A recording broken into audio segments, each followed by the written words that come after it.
Welcome to Story Spark, your ultimate destination for enchanting tales, fables, and life lessons. Dive into captivating stories for adults and others that teach important morals and inspire positive thinking. From classic animal fables to inspiring life lessons, our animated and narrated stories make learning fun and memorable. Subscribe for new moral stories every week and spark your imagination with every tale.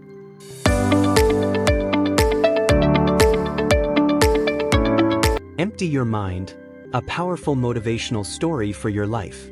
The burden. Elias lived under the heavy, constant weight of his own ambition. The city around him, with its frantic pace and relentless noise, seemed to mirror the chaotic clutter inside his skull. Every morning, he woke up not refreshed, but already exhausted by the to-do lists, the past mistakes he replayed, and the endless anxieties about a future he couldn't control. His mind was a sprawling, overcrowded attic, filled with half-finished projects, dusty regrets, and shiny, distracting worries. He carried this mental baggage everywhere, to his high-pressure job, his strained relationships, and even into the fleeting moments meant for rest. His actions felt sluggish, his decisions clouded, and his creativity stifled. He knew he possessed the talent and drive to succeed, but the sheer volume of internal noise drowned out any chance of focused action. One particularly overwhelming evening, staring blankly at a complex problem that now seemed insurmountable, Elias reached a breaking point. He realized the enemy was not the difficulty of the task, but the internal resistance, the cacophony of his own mind. He desperately needed silence. Driven by a vague memory of ancient wisdom and a deep yearning for true freedom, he decided to abandon his current path, even if just for a week, and seek the counsel of a legendary sage rumored to live high in the silent mountains, far from the choking density of the city's demands and his self-imposed burdens. The hermit's hut. After a grueling 3-day trek that tested both his physical endurance and his mental resolve, Elias finally found the small, unassuming dwelling tucked away on a serene, moss-covered ridge. It was less a house and more a simple hut, crafted from local stone and timber, blending seamlessly with the quiet majesty of the mountain landscape. Smoke curled lazily from a stone chimney, a peaceful sign of habitation. An old man, whose eyes held the depth of the forest itself, emerged. This was Master Lin. Lin's movements were slow, deliberate, and imbued with an astonishing sense of calm. There was no clutter, no frantic energy, only presence. Elias, breathless and agitated from his journey, immediately began to pour out his woes, the pressure, the deadlines, the feeling of drowning in his responsibilities, and the paralyzing inability to find focus or peace. He spoke for almost an hour, using his hands to illustrate the crushing weight on his shoulders, expecting immediate, profound advice. A complicated technique or a secret incantation that would instantly transform his chaotic inner world into one of serene efficiency. Master Lin listened without interruption, his expression unchanging, a gentle, knowing smile playing faintly around his lips. When Elias finally fell silent, drained and expecting a monumental answer, Lin simply nodded once. The tea ceremony. Master Lin gently beckoned Elias inside the hut. The interior was Spartan, yet incredibly warm and inviting, illuminated by the soft glow of a single oil lamp. Every object, a clay bowl, a woven mat, a simple wooden bench, had its designated place and looked meticulously cared for.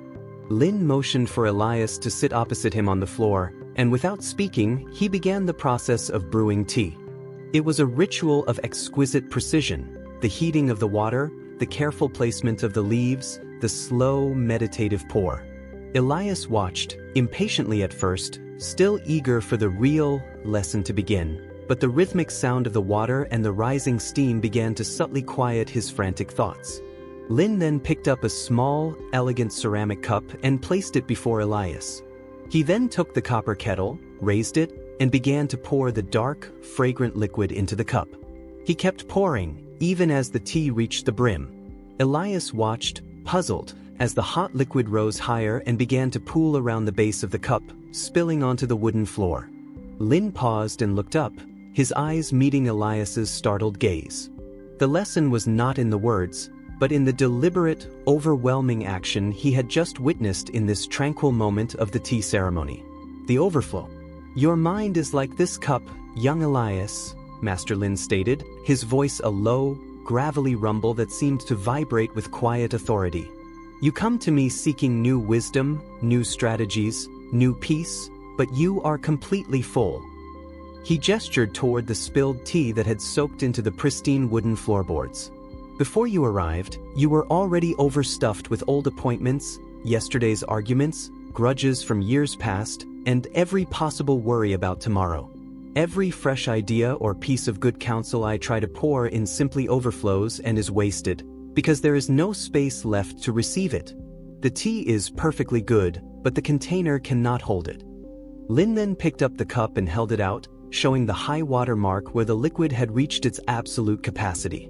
"You do not need more information, you need less noise.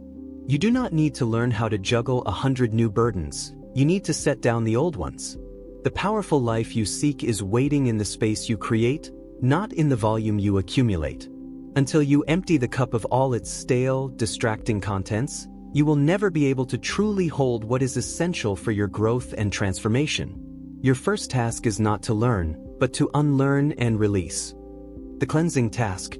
Elias nodded, a wave of understanding washing over his initial frustration, but his mind instantly tried to turn the concept into a complex project. "So, Master, what is the meditation technique? Which mantra should I use to clear the thoughts?" Master Lin smiled and shook his head gently. "No technique, just action. I have another small hut further down the path, used only for storage. Your task is to spend the next 7 days cleaning it. Not just wiping it down, but cleaning it with complete presence. When you sweep the floor, think only of the dust moving under the broom. When you scrub the windows, feel the friction of the cloth against the glass. Do not allow your mind to wander to your life in the city, your career, or even the purpose of this task. If a thought of yesterday or tomorrow enters, simply acknowledge it, label it, 'not now,' and return your full attention to the work of your hands. The goal is not a clean hut. The goal is a clean moment. Return to me when every wall, every corner, and every plank is spotless, and you have done so with undivided focus and silent concentration on the physical reality of the cleansing process." The resistance and focus. Elias began the task with an internal groan.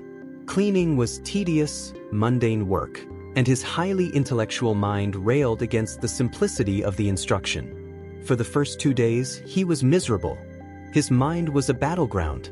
He would start scrubbing a wall, only to find himself mentally composing a furious email to a colleague, or calculating his future retirement fund, or rehearsing arguments he wished he had made weeks ago. He had to forcibly drag his attention back to the wet sponge, the smell of the soap, and the texture of the rough stone. This internal tug-of-war was exhausting. Yet, by the 3rd day, something shifted. He was so tired of fighting his own thoughts that he simply surrendered to the rhythm. The scraping sound of the brush, the slow drip of water, the way the sunlight illuminated a speck of dust, these became his entire world. He wasn't Elias the burdened executive, he was just a person scrubbing a floor. In this pure focus, the chaotic noise didn't stop, but it lost its power. He stopped feeding the anxieties with his attention, and they began to fade like unacknowledged shadows. For the first time in years, a tiny, crystal-clear moment of silence settled deep within his core. The revelation. On the morning of the 5th day, Elias stood back and surveyed the hut. It was gleaming, not just clean, but somehow brighter, lighter. More importantly, he felt an unprecedented lightness within himself. He had performed an act of deep external decluttering, but the true work had been internal. He realized the powerful truth of Master Lin's lesson. Emptying the mind was not about achieving a blank slate, an impossible task, but about intentional editing. His mind was not a cup that had to be physically emptied. It was a vast reservoir. The goal was to stop stirring up the mud at the bottom, the irrelevant worries and ancient grievances, and to let the water become still and clear. He understood that the weight he carried was not the sum of his current tasks, but the cumulative drag of all the unnecessary thoughts he allowed to occupy his focus. By dedicating his entire presence to the simple act of scrubbing, he had starved the clutter. Clarity, he realized, was the natural state of his mind when it wasn't being actively corrupted by distractions. The power of a clean slate came from the disciplined choice to be fully present, releasing the constant mental demands of the past and the future to embrace the singular, actionable moment of the now, where true progress always resides. The return and action. With the hut spotless and his spirit profoundly settled, Elias returned to Master Lin. He spoke only 4 words: "The cup is ready." Lin smiled, poured him a perfect cup of tea, and Elias drank it, savoring the warmth, tasting only the tea. He left the mountain sage the next morning, carrying no new techniques, no complicated mantras, only the profound lesson of presence. Back in the frantic city, Elias faced the same mountain of tasks, but his approach was fundamentally different. He no longer saw a single overwhelming mountain. He saw individual stones, each requiring a single, present effort. He tackled his emails not by trying to respond to all of them at once, but by focusing on one message, fully, and then moving to the next. He stopped the mental habit of multitasking, simultaneously planning dinner while discussing a proposal. By emptying his mind of non-essential focus, he poured all his energy into the task at hand. His work became sharper, his decisions quicker, and his exhaustion vanished. Elias learned that the greatest power in life isn't gained by filling your mind with more things, but by emptying it to make room for pure, undistracted, and incredibly potent action in the present. And so concludes the story of Elias and the powerful lesson of the empty mind. May you find the clarity to release your own clutter and embrace the power of the present moment.